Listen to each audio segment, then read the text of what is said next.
Autonomous driving. It's come a long way in recent years, going beyond what a lot of people even thought was possible, but to this day we haven't seen any consumer-ready system that is truly self-driving. But that may be changing soon.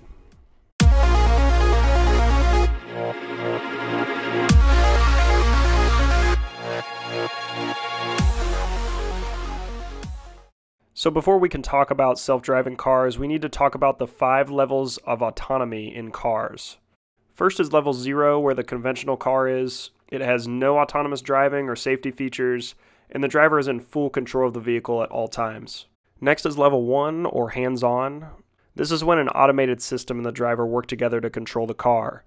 An example of level 1 is cruise control, where the car controls the speed while the driver is controlling steering.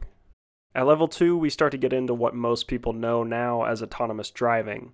This is where a majority of cars sit and where they claim that they are self-driving, such as Tesla's autopilot.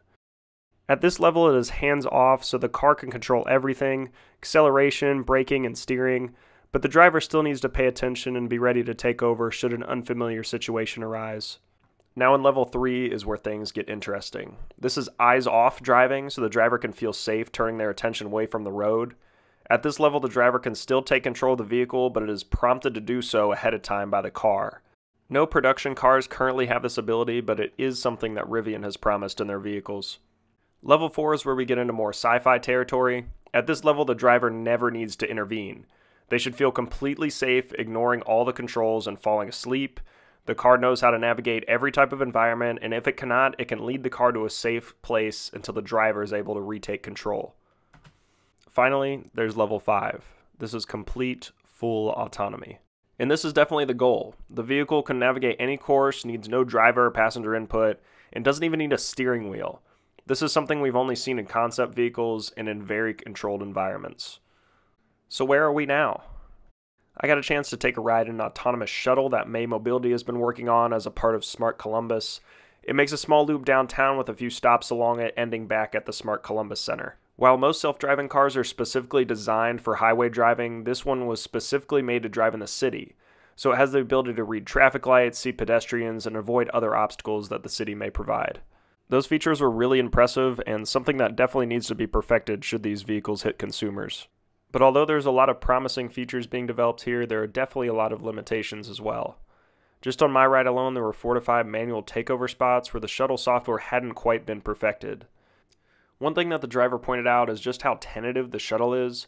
It drives very slowly and will always be defensive. If there are other cars around or people attempting to cross the road, it's definitely going to be careful, which can actually be a problem in some cases because the majority of humans don't drive this way.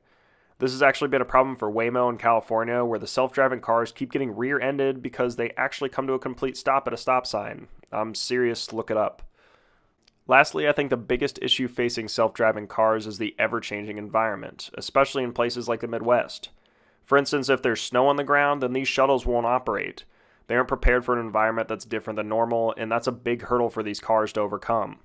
The environment is never the same. Maybe there's snow on the ground today and one of the lanes is covered, but tomorrow there's construction and your normal route is detoured, so that list goes on. If autonomous cars want to become a reality, this is something engineers will have to overcome in their designs. There's no way around it. Except tunnels. Maybe tunnels.